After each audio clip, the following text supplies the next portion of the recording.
Hey, good morning, everybody. Welcome back to the Going Forward on Fourth show. I'm your host, Lucky Bailey, and you're watching the sports show that might not be a sports show, but whatever we're doing, we're going forward on fourth. Now let's go for it.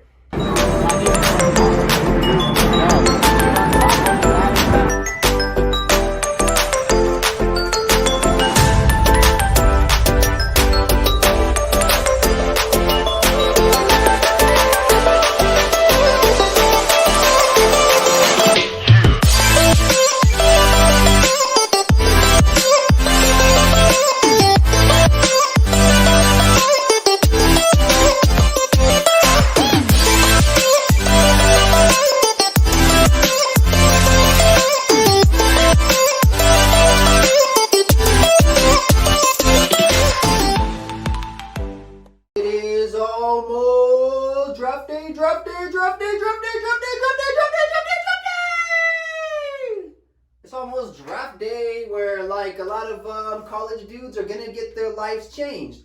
They'll become millionaires, they'll become thousandaires, and maybe some of them hundreders. Maybe they only get like $500. Not really sure how much the guys who don't really get drafted high make. I'll look it up, make a show about it, make an episode about it, and then next one we'll talk about that. But as of right now, we're going to talk about the draft and who our prospects seem to be and which teams might get those prospects. I might come out with some kind of mock draft, maybe for like the first 5, first 10, and put that out there maybe Thursday morning, tomorrow morning. But as of right now, we're going to only talk about the drafts that I think are going to possibly be made. And let's get into that. A reason why the draft is kind of important for us right now as a Colts fan and the Colts organization, and the reason why I'm kind of putting a lot of focus into it, is there are a few moves that will be made that will determine where certain players go. Like, for the Julio Jones, for instance, if the 49ers do decide to go and get a quarterback with their third pick that they traded so much for, I really don't understand, just as a spectator of football, just watching so many years of the draft, whenever these teams that seem to be 1 or 2 players away from being actual looked at as competitors, I always think why, where one of these teams does a blockbuster trade to get themselves in the first 3 or first 5 draft picks, or even just doing any kind of draft trade, it always seems to me as if you did that trade, you got to know who you're going for. There's no way that you're going to trade up that close and not know who you're going for.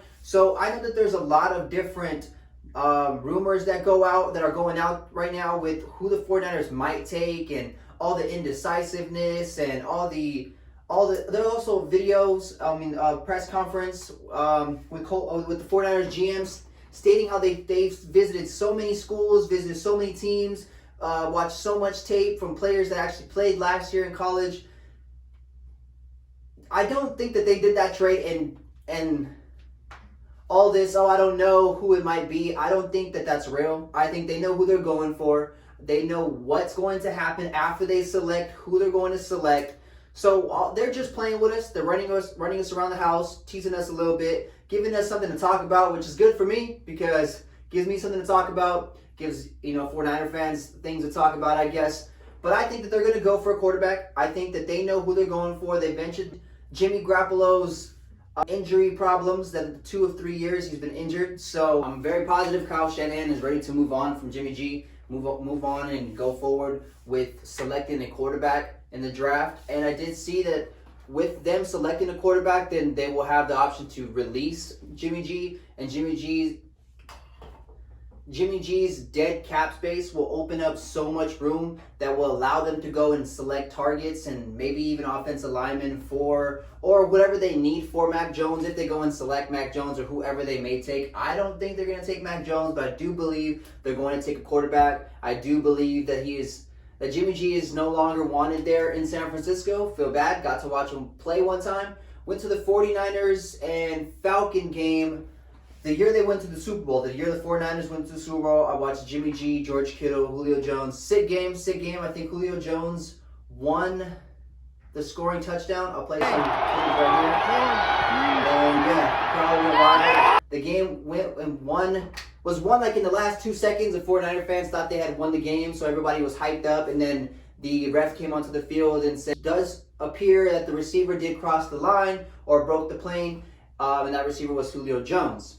Sick-ass game. San Francisco Stadium, which is, I don't even think it was in San Francisco. The 49er Stadium was a dope presence. It's in my intro, so when you guys see my intro and you see the stadium, that's the Santa Clara Stadium in Santa Clara, California, when I went to go watch that Falcon and 49ers game, and when I watched Jimmy G. Jimmy G took them all the way to the Super Bowl, couldn't complete enough passes in that Super Bowl to get them that victory. And that's why I also think they're moving on from him. They're going to go and select a quarterback. So with them releasing Jimmy G, it does seem somehow trade for Julio Jones, because it shows that they'll be able to afford him. That's a little scary. I would hate for him to go to the 49ers after just saying how much I'd love for him to go to Indianapolis. I just would hate to go see him go to San Francisco, because San Francisco is a good team. They're in the NFC, so not too much to worry about. But it is another team that is becoming more explosive on the offensive side with having George Kittle already. And he's just a dominant receiving player, which is a tight end.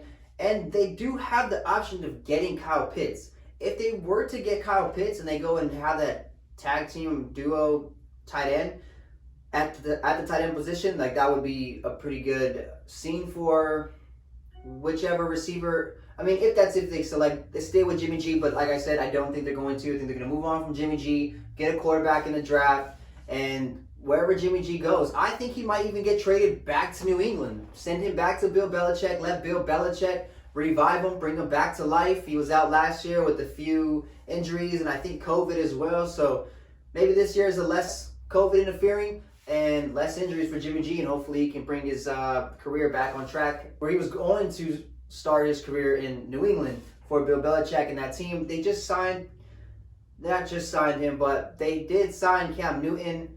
I don't think that was necessarily to claim him the starter, but just to bring enough attention to the fact that they're established, or at least have a guy at quarterback, so they could bring prettier objects to New England for that offense. Those are some. Remember, sports show that might not be a sports show, and this is YouTube. This isn't ESPN. This isn't fucking CNN. This isn't, I don't know any of the other ones, and I actually have a list right here. I'm not gonna name them, because fuck them. I'm not them. We're the Going Forward on Ford show that's hosted by Lucky Bailey. That's what we are. When Kyle Pitts was asked, I'm not sure what he was asked. Maybe he wasn't asked. He probably just came out and just said it, or just tweeted it. I'll have to find it. But he said, I think the first 4 picks will be quarterbacks. What do we think about that? I mean, I was thinking going to be drafted by the 49ers. When they first did their trade, I was thinking, oh, boom, perfect. They're going to get 2 tight ends. They're going to have nice running backs. They're going to have Jimmy G to just, I guess, stick around and do what he does, right? But then so much came out saying that they were going to, pick a quarterback. Which I thought, wow, because that's so crazy. At first, I thought it was going to be Trevor Lawrence and Justin Fields, like, for the past couple years. And I don't even know any of these guys. But I will also admit, too, though, somehow I remember there was a tweet about Joe Burrow. When he was in college, his dad tweeted something saying that my son's going to do this. Like, I remember him tweeting that actively. And then I was like, who the hell is Joe Burrow? Like, what do you mean? Like, this guy, your son's going to be, like, the talk of Heisman? That's why I'm like, yo, Illuminati? Has to be something.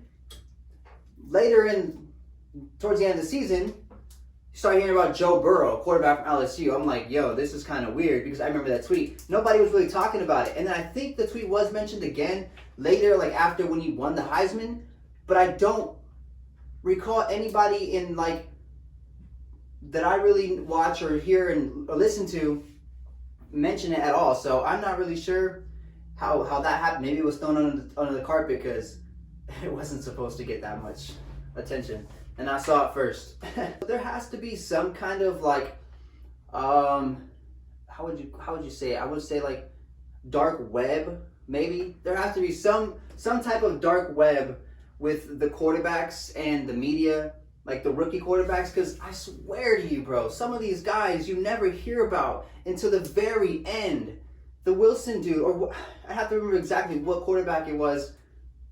He only played one game last year, and I know it was because COVID, but you're going to tell me you're going to draft the guy who didn't even play a whole year or one game. I don't even remember the 49ers needing a quarterback. That's what's it's so surprising to me. I don't remember them ever talking about them needing a quarterback. I know Jimmy G did get hurt, but I never thought it was worth getting rid of.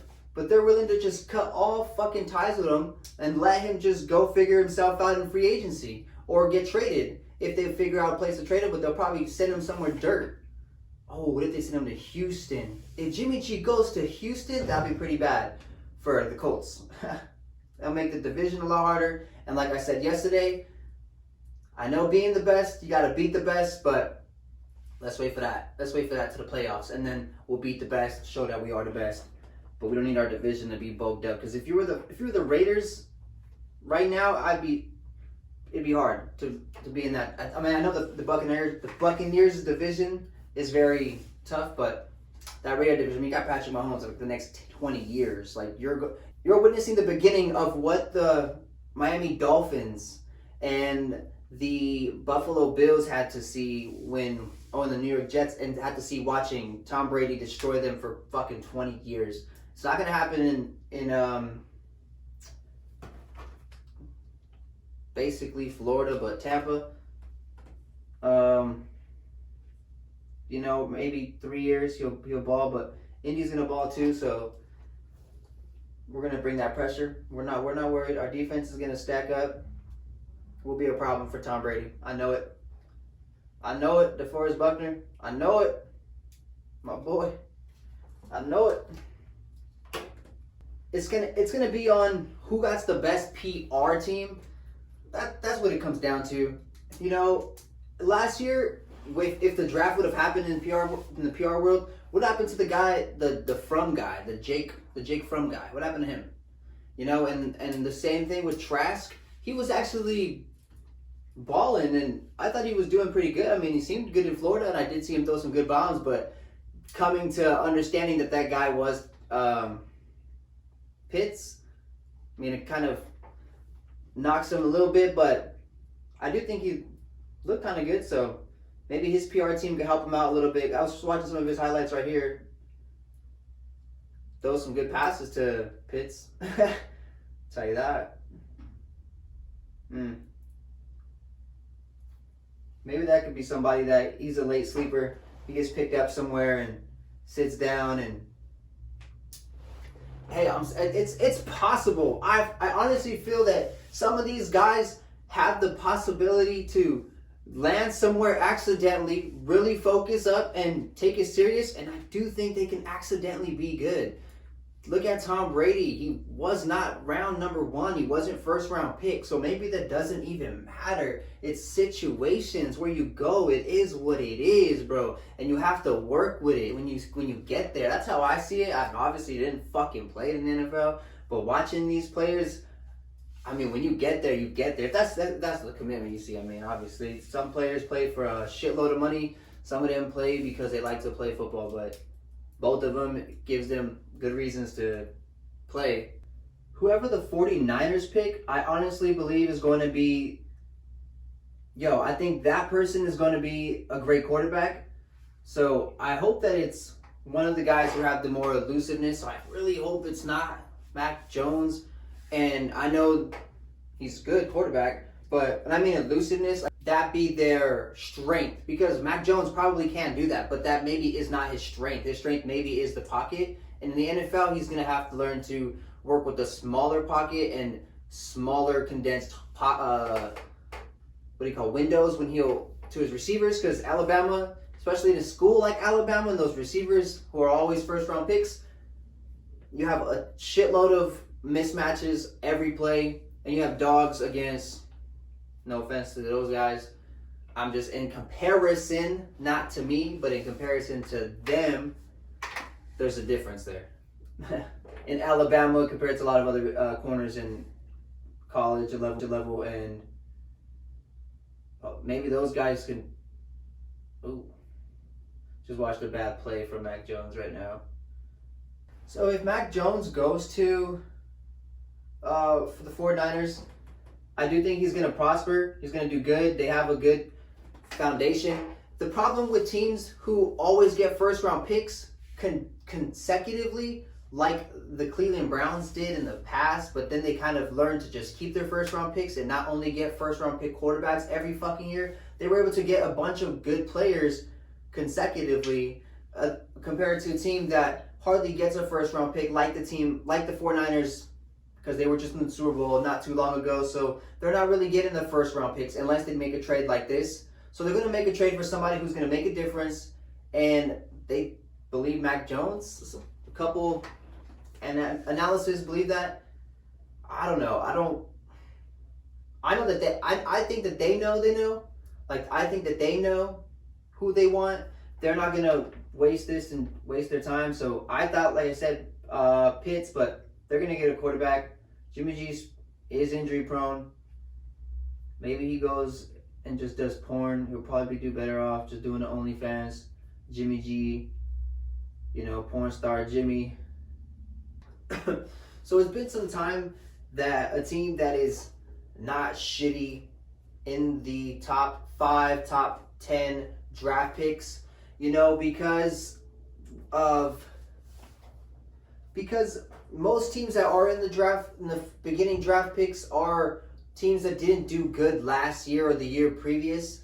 So that's why the Tampa Bay Buccaneers are last and the Jacksonville Jaguars are first. Wish it was the Jets that were first, because we don't want to see Trevor Lawrence in our division. I admit to it. Don't want to have to fucking play Trevor Lawrence, because then we have to ruin his career, because we have to dog him. And I'd hate to see that for him. So I kind of wish someone else was going there. So I do think the player who's going to do the most is going to have the most success in this whole draft class. I honestly will say it's not going to be Trevor Lawrence. I don't think it is. It's going to be whoever gets drafted by the 49ers. The 49ers have the most, unless Trevor Lawrence gets traded. But Trevor Lawrence won't have success in Jacksonville. I'm telling you, they're the way they're built from the inside. They're just not. Sorry, it's just sad to say. Sorry, sad to see, but sad world, bro. But the inside offices and just the way they're ran, the decisions they make, the decisions they made in the past. Why get rid of Jalen Ramsey? Why get rid of Leonard Fournette, bro? Who now is known as playoff Lenny. Why? A Super Bowl champ, bro. A Super Bowl touchdown scoring champ. Like, they don't make good decisions. I don't get what they do in Jacksonville. Trevor Lawrence is not going to have success in Jacksonville. Whoever gets drafted by the fucking 49ers is going to have the most success. The coolest part about that is I live in California, so I'll get to go see some dope games, hopefully against Indy, and Indy's going to smash them. But they will have a good game, and they will probably have the most success with that quarterback they select too, because long as they don't get hurt, I think long as they don't put them in a position where they got to go with someone like Nick Mullins or any other previous backup they've had to go with because of the absence of Jimmy G, or just the lack of no quarterback since like the Colin Kaepernick era, where I think Alex Smith was there too before Colin Kaepernick, and it's been a while. So I thought Jimmy G was going to be the consistency in San Fran, but doesn't seem like that's going to be. I also don't even think that San Fran is going to be San Fran anymore. Last year they had to go play in Arizona. California doesn't let us do shit. Cali people, what's up? We're all locked in somehow. Same storm, different boats. We're all kind of doing this somehow together, just different ways. And if you're watching this, I appreciate you guys checking out this episode of Going Forward on Fourth. I'll see you guys mañana, tomorrow, for my English speakers, my English only speakers. But see you guys tomorrow on the Going Forward on Fourth show. Adios. Hey, thanks for finishing another one. And not only a video, but thanks for watching the Going Forward on Ford show, the sports show that might not be a sports show, but whatever we're doing, we're going forward on Ford. See you guys tomorrow, and don't forget to go for it.